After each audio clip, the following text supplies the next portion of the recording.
বিয়ে হয়ে যেদিন এই বাড়িতে প্রথম পা রাখলাম, আমাকে আমার শাশুড়ি মা বললেন, বাড়ির কিছু নিয়ম কানুন আছে, সেগুলো তোমাকে মেনে চলতে হবে। একটা প্রাইভেট ব্যাংকে চাকরি করতাম। শাশুড়ি বলে দিলেন, চাকরি যদি করবে তবে বিয়ে করলে কেন? আমি শেষ পর্যন্ত চাকরিটা ছেড়েই দিয়েছিলাম। একদিন আমার স্বামীকে বলেছিলাম, তোমার খাওয়া হয়ে গেলে একটু থালাটা তুলে নিয়ে যেও। শাশুড়ি আমাকে বলেছিলেন, মেয়েলি কাজ আমার ছেলেকে দিয়ে করাবে না। আর বাপের বাড়ি যেতে হলে আগে থেকে শাশুড়ি মাকে বলে রাখতে হতো। অফিসে বসের কাছে যেমন ছুটি লেখাতে হয়, ঠিক তেমনই এই বদলানোর ব্যাপারটা শুরু করলাম আমার মেয়ে হওয়ার পর থেকে। ছেলেকে বললাম, বোনের খিদে পেয়েছে, আমি তো একটা কাজ করছি, তুই বোনকে খাইয়ে দে।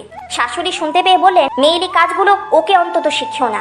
আসলে সব কাজ সবার শেখা উচিত।